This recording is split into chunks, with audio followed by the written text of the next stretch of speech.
आज का हमारा मुख्य मिशन या कह लें उद्देश्य ये समझना है कि आत्म जागरूकता यानी सेल्फ अवेयरनेस 21वीं सदी का सबसे बड़ा मेटा स्किल क्यों है। और यहाँ मेटा स्किल का सीधा सा मतलब है एक ऐसा बुनियादी हुनर जो इंसान को बाकी सारे हुनर और कौशल सीखने में मदद करता है। मतलब ये एक ऐसी नींव है जिस पर पूरी जिंदगी की सफलता टिकी होती है। सच कहूं तो ये एक ऐसा विषय है जिसे समाज में अक्सर बहुत हल्के में लिया जाता है। हाँ बिल्कुल। मतलब हम सभी एक बहुत ही अजीब सी गलतफहमी में जीते हैं। हर किसी को लगता है कि वो खुद को, अपनी कमियों को और अपनी ताकतों को बहुत अच्छी तरह से जानता है। लेकिन जब इस बात को, इस दावे को विज्ञान और डेटा के चश्मे से देखा जाता है तो असलियत कुछ और ही नजर आती है। एकदम अलग। ठीक है, तो चलिए इसे थोड़े और विस्तार से समझते हैं। ताशा यूरिच ने अपनी किताब के लिए एक बहुत बड़ा सर्वे किया था और जब लोगों से पूछा गया तो लगभग 95% लोगों ने पूरे आत्मविश्वास के साथ ये दावा किया कि वो पूरी तरह से आत्म जागरूक हैं। 95% मतलब लगभग हर कोई। हाँ, लगभग हर कोई। लेकिन जब शोधकर्ताओं ने इस डेटा का वैज्ञानिक तरीकों से विश्लेषण किया और लोगों के दावों को उनकी असल जिंदगी के व्यवहार से मिलाया तो पता चला कि ये गुण असल में बहुत ही दुर्लभ है। बहुत दुर्लभ। केवल 10 से 15% लोग ही वास्तव में आत्म जागरूक होते हैं और बाकी के सारे लोग, नाकी के सारे लोग बस एक भ्रम में जी रहे हैं। और सबसे मजेदार बात यह है कि हर इंसान को यही लगता है कि वो उन 10-15% अक्लमंद लोगों में से एक है, जो कि गणित के हिसाब से ये असंभव है। बिल्कुल असंभव है। देखिए, अगर हम इस पूरी धारणा को विकासवाद यानी इवोल्यूशन की एक बड़ी तस्वीर से जोड़कर देखें तो ये समझना थोड़ा आसान हो जाएगा कि ऐसा क्यों है। अच्छा, इवोल्यूशन से कैसे? न्यूरोसाइंटिस्ट वीएस रामचंद्रन का काम इस दिशा में बहुत अहम है। वे बताते हैं कि मानव मस्तिष्क में ये खुद को समझने की क्षमता रातों रात नहीं आई थी। आज से करीब 1,50,000 साल पहले मानव मस्तिष्क में एक तरह का, कह सकते हैं कि विस्फोटक विकास हुआ था। उसी दौरान इंसानों को अपने खुद के विचारों को समझने और दूसरों के दृष्टिकोण से दुनिया को देखने की क्षमता मिली। तो मतलब ये महज कोई सोचने समझने का शौक नहीं था? बिल्कुल नहीं। हमारे पूर्वजों के लिए ये क्षमता कोई फुर्सत का काम नहीं थी। ये सीधे तौर पर अपना अस्तित्व बचाना यानी सर्वाइवल का एक अहम तरीका था। मतलब अगर कोई आदि मानव अपने कबीले के लोगों की भावनाओं को या उनके इशारों को नहीं समझ पाता तो उसे कबीले से बाहर निकाल दिया जाता। एकदम सही कह रही हैं आप। अगर कोई व्यक्ति ये नहीं समझ पाता कि उसके व्यवहार से कबीले के बाकी लोग नाराज हो रहे हैं तो उसे कबीले से बेदखल कर दिया जाता था। और उस जमाने में अकेले रहने का सीधा सा मतलब था किसी जंगली जानवर का शिकार बन जाना या फिर भूख से मर जाना। बिल्कुल। तो ये जो आत्म जागरूकता है ये हमारे डीएनए में एक सर्वाइवल टूल की तरह मौजूद है। आज के दौर में भले ही जंगली जानवरों का कोई खतरा ना हो, लेकिन ये आत्म जागरूकता आज भी सफलता, खुशी और गहरे रिश्ते बनाने की सबसे बड़ी चाबी है। ये सचमुच अद्भुत है कि जो चीज कभी इंसान को जिंदा रखने के लिए जरूरी थी वही आज ऑफिस या घर में सफल होने के लिए जरूरी है। लेकिन कई बार ऐसा होता है ना कि सफलता के रास्ते में इंसान का अपना अहंकार, उसका अपना ईगो आ जाता है। ईगो तो सबसे बड़ी रुकावट है। हाँ, और किताब में 1754 के ग्रेट मीडोज की एक बहुत ही शानदार ऐतिहासिक कहानी दी गई है। अरे, वो सैन्य अधिकारी वाली कहानी? हाँ वही। जरा उस दृश्य की कल्पना कीजिए। युद्ध का माहौल है। एक 22 साल का बेहद अति आत्मविश्वासी और अनुभवहीन सैन्य अधिकारी है जिसने पहले कभी कोई बड़ा युद्ध नहीं लड़ा है। बिल्कुल नहीं लड़ा। वो बिना सोचे समझे बस एक आवेग में आकर दुश्मन पर हमला कर देता है। उसे लगता है कि वो रणनीति का उस्ताद है।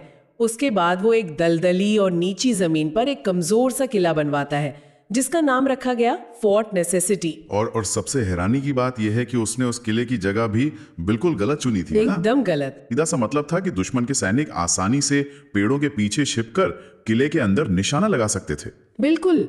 और इतना ही नहीं, जब उस युवा अधिकारी के साथ मौजूद अनुभवी लोगों ने और जो स्थानीय सहयोगी थे उन्होंने उसे चेतावनी दी कि ये जगह रणनीतिक रूप से ठीक नहीं है। उन्होंने बताया कि बारिश होने पर यह पूरी जमीन एक बड़े दलदल में बदल जाएगी। तो उसने क्या किया? उसने किसी की नहीं सुनी। उसने उन अनुभवी लोगों को डरपोक और जासूस तक कह दिया और उनकी सलाह को पूरी तरह अनसुना कर दिया। अहंकार चरम पर था। हाँ, और परिणाम वही हुआ जिसका डर था। जब असली हमला हुआ तो मूसलाधार बारिश ने उनके किले को कीचड़ के दलदल में बदल दिया। उनका सारा बारूद भीग गया और उस युवा अधिकारी को भारी हार के साथ बहुत ही शर्मनाक तरीके से आत्मसमर्पण करना पड़ा। एक बहुत बड़ी भूल। बहुत बड़ी भूल। लेकिन यहां बात और भी ज्यादा रोचक हो जाती है। कोई भी ये सोचकर हैरान रह जाएगा कि वो जिद्दी, अहंकारी और अनुभवी युवा अधिकारी आखिर था कौन। हाँ, ये एक बड़ा ट्विस्ट है। वो कोई और नहीं बल्कि अमेरिका के पहले राष्ट्रपति जॉर्ज वॉशिंगटन थे। हाँ, जॉर्ज वॉशिंगटन। ये सोचना भी मुश्किल लगता है कि राष्ट्रपिता के रूप में पूजे जाने वाले वॉशिंगटन ने कभी ऐसी बचकानी और कहूंगा कि मूर्खतापूर्ण गलतियां की होंगी।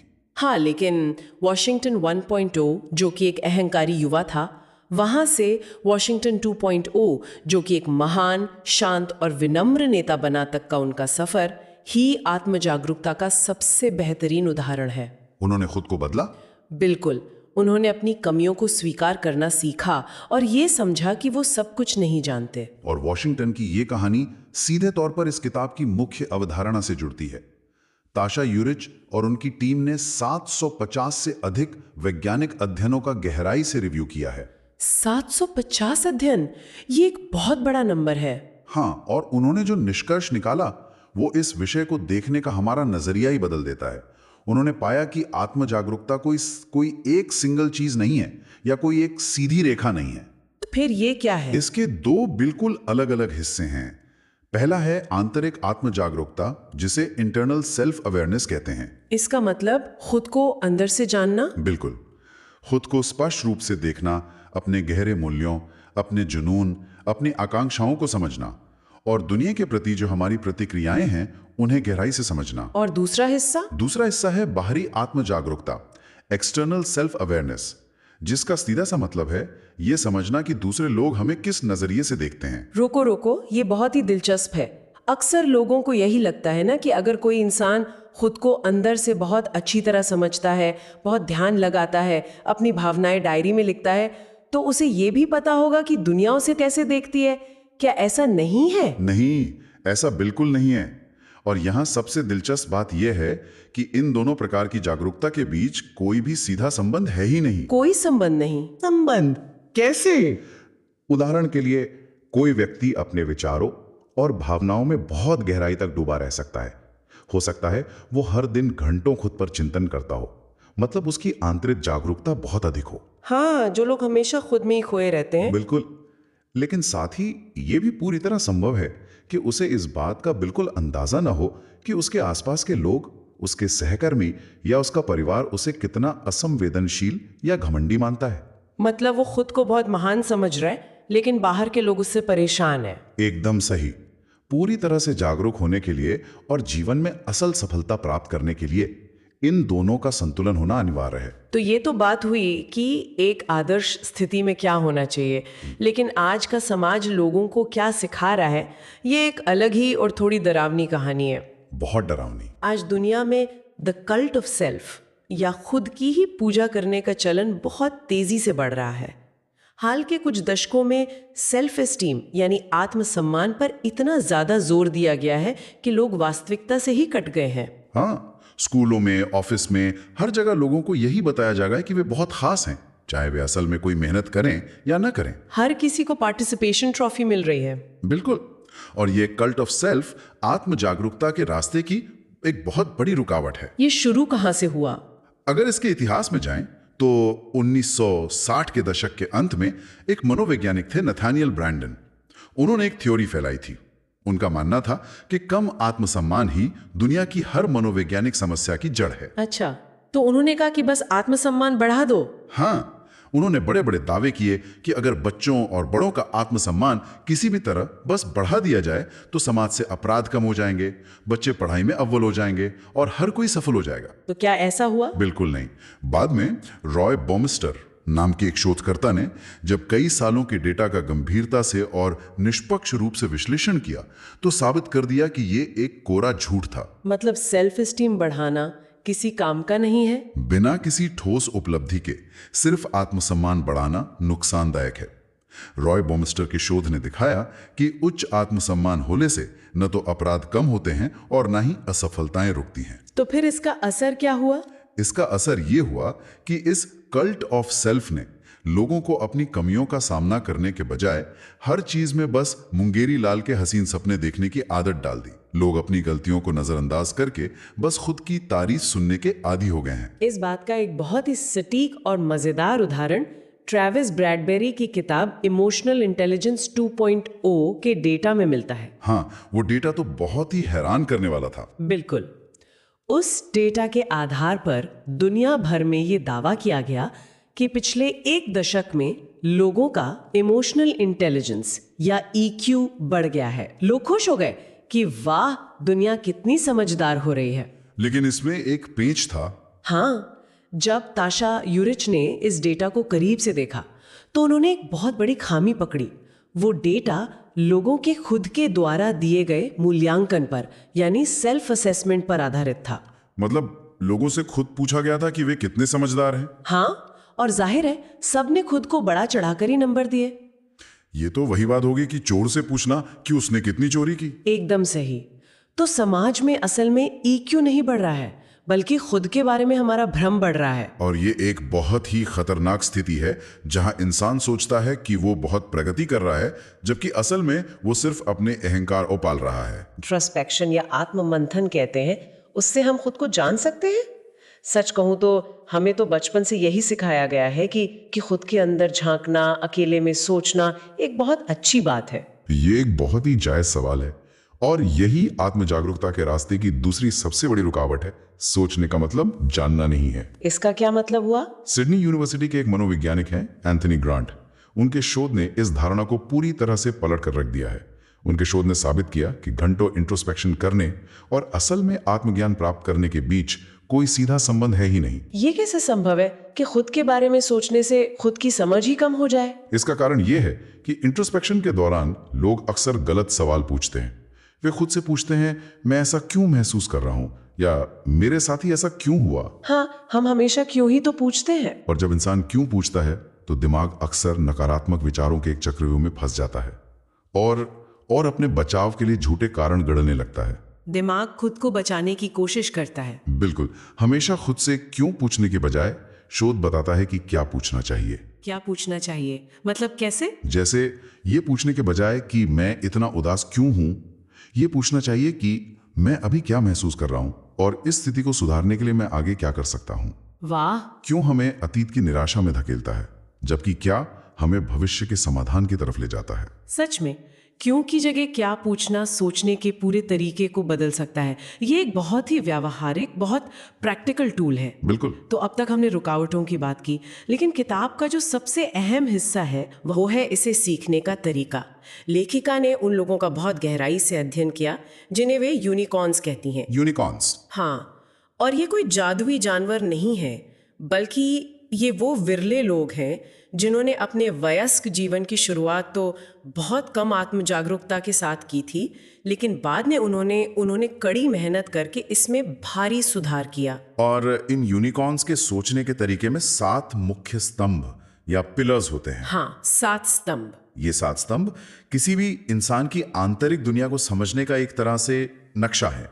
तो ये स्तंभ हैं कौन से? ये हैं इंसान के मूल्य जो उसे दिशा देते हैं, उसके जुनून, उसकी आकांक्षाएं। फिर आता है अनुकूलता यानी फिट, वो किस तरह के वातावरण में सबसे बेहतर काम कर सकता है, उसके व्यवहार के पैटर्न, मुश्किल समय में उसकी प्रतिक्रियाएं, और सबसे अंत में उसका प्रभाव।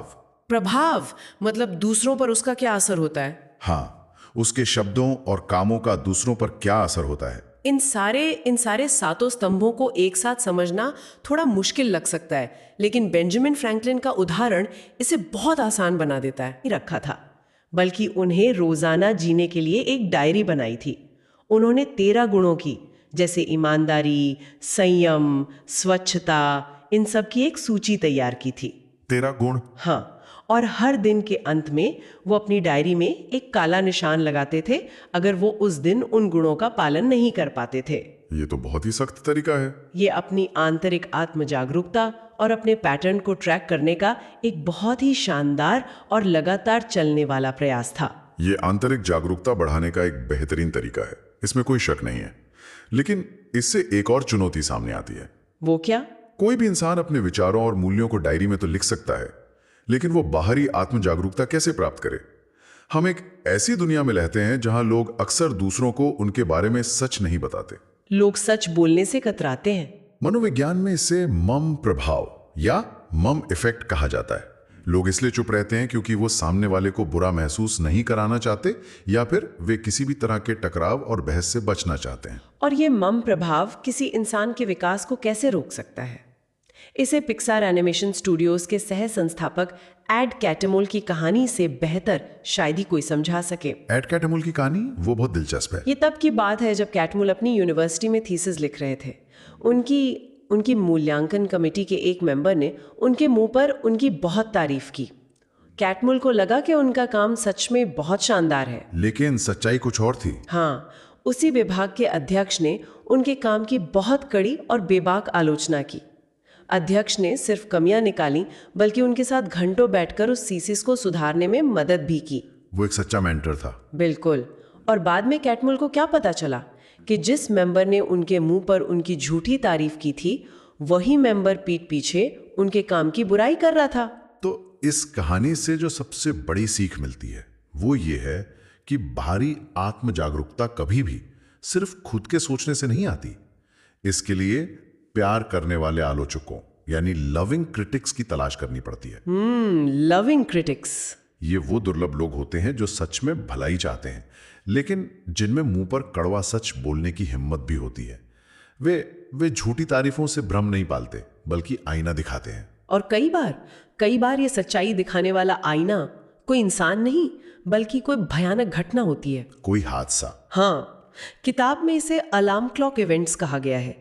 नाइजीरिया की फ्लोरेंस ओजोर की कहानी इसका एक जीता जागता उदाहरण है, जिसे सुनकर रोंगटे खड़े हो जाते हैं। फ्लोरेंस ओजोर, वो एक्टिविस्ट? हाँ, फ्लोरेंस एक बहुत ही शांत रहने वाली और किताबों में खोई रहने वाली लड़की थी। वो हमेशा विवादों से और लोगों की नजरों से बचकर रहती थी।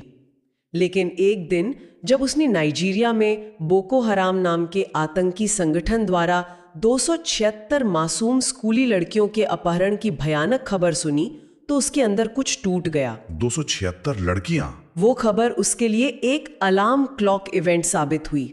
उस एक घटना ने उसके अंदर की सोई हुई चेतना को झकझोर कर रख दिया। बिल्कुल। एक शांत और संकोची लड़की ने खुद को एक निडर राजनीतिक कार्यकर्ता में बदल लिया। वो नाइजीरिया की सड़कों पर उतरी और दुनिया भर में मशहूर हुए ब्रिंग बैक आवर गर्ल्स अभियान का एक प्रमुख चेहरा बन गई। ये सच में एक बहुत बड़ा बदलाव था। उस घटना ने उसकी आंतरिक जागरूकता को पूरी तरह से जगा दिया कि वो वास्तव में किन मूल्यों के लिए खड़ी है और उसका जीवन में क्या उद्देश्य है। और जब बात बड़े पैमाने पर प्रभाव डालने की आती है, तो नेतृत्व में यानी लीडरशिप में सच्चाई और बाहरी आत्म जागरूकता किसी भी बड़े संगठन को बचा या डुबा सकती है। इसका कोई अच्छा उदाहरण है? फूड मोटर कंपनी के पूर्व सीईओ एलन मोलेली का उदाहरण इस बात को बहुत अच्छी तरह से समझाता है। अच्छा, फोर्ड कंपनी। जब मोलेली ने फोर्ड कंपनी की कमान संभाली, तब कंपनी की हालत बहुत खराब थी। उसे 17 अरब डॉलर का भारी नुकसान हो रहा था। 17 अरब डॉलर? और वो लगभग दिवालिया होने की कगार पर खड़ी थी। लेकिन जब उन्होंने पहली बार अपने वरिष्ठ अधिकारियों के साथ मीटिंग की, तो सबने अपने अपने प्रेजेंटेशन में हरे रंग के चार्ट दिखाए, जिसका व्यापारिक भाषा में मतलब था कि सब कुछ बिल्कुल ठीक और मुनाफे में चल रहा है। हाँ, ये तो वैसा ही हुआ कि घर में भयानक आग लगी है और सब आराम से कुर्सी पर बैठकर कह रहे हैं कि वाह, आज हीटर की जरूरत नहीं पड़ेगी। एकदम सही तुलना है। जरा सोचिए, हमारे ऑफिस की मीटिंग्स में भी तो ऐसा ही होता है ना। जब प्रोजेक्ट बुरी तरह फेल हो रहा होता है, तब भी कोई बॉस को बुरी खबर नहीं देना चाहता। यही वो खतरनाक भ्रम है जो मम प्रभाव से पैदा होता है। फोर्ड में कोई भी अधिकारी बुरी खबर देने वाला दूत नहीं बनना चाहता था। सब बस अपनी नौकरी बचाने की कोशिश कर रहे थे। तो मुल्ली ने क्या किया? मुल्ली ने तुरंत उस मीटिंग को रोका और उस भ्रम के बुलबुले को फोड़ दिया। उन्होंने कड़े शब्दों में कहा कि हम 17 अरब डॉलर हार रहे हैं, तो क्या इस पूरी कंपनी में कुछ भी ऐसा नहीं है जो खराब चल रहा हो? उन्होंने उस घबराहट और डर भरी शांति को तोड़ा। और फिर उन्होंने एक ऐसा माहौल बनाया जहां सच्चाई का सामना करना सुरक्षित था। बिल्कुल सुरक्षित था। जब एक अधिकारी ने हिम्मत करके अगली मीटिंग में एक लाल चार्ट दिखाया जिसका मतलब था कि उसकी परियोजना में समस्या है, तो मुल्ली ने उसे डांटने या नौकरी से निकालने के बजाय ताली बजाकर उसका स्वागत किया। उन्होंने पूरी कंपनी को सच का सामना करना सिखाया। उन्होंने वास्तविकता को स्वीकार करना सिखाया। ये एक असली लीडर की पहचान है। लेकिन इस किताब के निष्कर्ष पर पहुंचते हुए हमें एक और कड़वा सच स्वीकार करना पड़ता है। वो ये है कि इस भ्रमित दुनिया में हर कोई जागरूक नहीं होना चाहता। हाँ, ये तो है।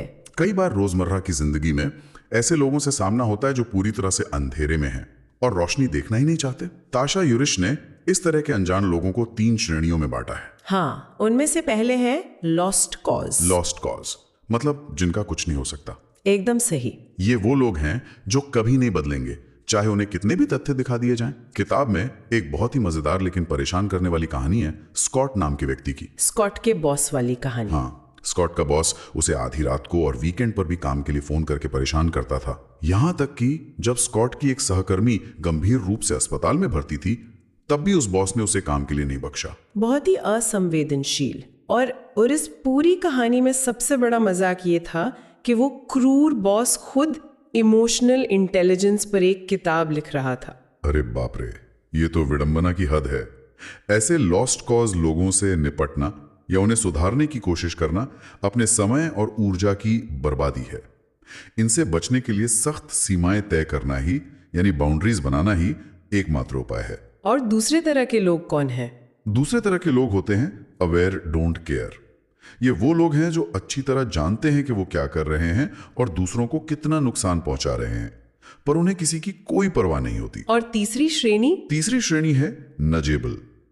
ये वो लोग हैं जो शायद थोड़ा भटक गए हैं, लेकिन जिन्हें अगर सही तरीके से और प्यार से समझाया जाए तो वे सुधर सकते हैं और अपनी आत्म जागरूकता बढ़ा सकते हैं। इस पूरे विस्तृत विश्लेषण और किताब का अंतिम सार यही है कि आत्म जागरूकता कोई ऐसी मंजिल नहीं है जहां एक बार पहुंच गए, झंडा गाड़ दिया और काम खत्म हो गया। ये जीवन भर चलने वाली प्रक्रिया है। यह एक निरंतर प्रक्रिया है। किताब में एक 7 डे इनसाइट चैलेंज का भी जिक्र है, जहां रोजाना 15 से 30 मिनट खुद के व्यवहार और दूसरों की प्रतिक्रियाओं को बेहतर समझने के लिए दिए जाते हैं। थोड़ा समय रोजाना, लगातार प्रयास से ही कोई इंसान उन यूनिकॉर्न्स की श्रेणी में आ सकता है। ये कोई रातों रात होने वाला जादू नहीं है। बिल्कुल नहीं, ये रोजाना की मेहनत है। और मैं इस गहरी चर्चा का समापन लेखिका सी जॉयबल सी के एक बहुत ही शक्तिशाली और विचारोत्तेजक उद्धरण के साथ करना चाहूंगा। क्या कहती हैं वे? वे कहती हैं, हम तारों की तरह हैं। जब हम फटते हैं और सोचते हैं कि हम मर रहे हैं, तो हम वास्तव में एक सुपरनोवा में बदल रहे होते हैं। बहुत सुंदर। आत्म जागरूकता की खोज का यह रास्ता कई बार बहुत दर्दनाक और डरावना हो सकता है। ये सालों से पाले हुए भ्रमों को बड़ी क्रूरता से तोड़ देता है। जब पहली बार यह पता चलता है कि दुनिया असल में वैसी नहीं देखती जैसा सोचा गया था, तो बहुत गहरी ठेस पहुंचती है। अहंकार को चोट लगती है, सही कहा। लेकिन बेहोशी के सुस्त दर्द और भ्रम के साथ अपनी पूरी जिंदगी जीने से ये एक बार का दर्द कहीं बेहतर है। सच्चाई की यह आग हर इंसान को पहले से कहीं अधिक सुंदर, उज्जवल और शक्तिशाली बनाती है। ये सच में बहुत ही गहरी बात है। इस पूरी चर्चा को समेटते हुए ये कहा जा सकता है कि खुद को गहराई से जानना, बिना किसी फिल्टर के, और ये समझना कि दुनिया असल में कैसी प्रतिक्रिया दे रही है, आज के समय में वास्तव में एक महाशक्ति है। यह न सिर्फ बेहतर फैसले लेने में मदद करती है, बल्कि अच्छे रिश्ते बनाने और एक संतोषजनक जीवन जीने के लिए भी तैयार करती है। लेकिन जाते जाते एक विचार मैं जरूर छोड़ना चाहूंगा जिस पर गहराई से सोचने की जरूरत है। आज की चर्चा से यह साफ है कि बाहरी आत्म जागरूकता विकसित करने के लिए दूसरे लोगों की ईमानदार प्रतिक्रिया और कई बार आमने सामने के कठिन टकराव की आवश्यकता होती है। बिल्कुल। लेकिन आज की इस तेजी से बढ़ती हुई डिजिटल और एकांत प्रिय दुनिया में, जहां ज्यादातर लोग स्क्रीन के पीछे सुरक्षित छिपे रहते हैं और बातचीत करने के बजाय सिर्फ एक लाइक या अनलाइक बटन दबा के फीडबैक देते हैं, बिल्कुल, क्या भविष्य की पीढ़ियां कभी सच्ची बाहरी आत्म जागरूकता विकसित कर पाएंगी? एक बहुत ही गंभीर सवाल। या क्या इंसान हमेशा के लिए अपने अपने डिजिटल कल्ट ऑफ सेल्फ में कैद होकर रह जाएगा? ये एक ऐसा सवाल है जो इस विषय को और भी गंभीर और सोचने पर मजबूर कर देता है।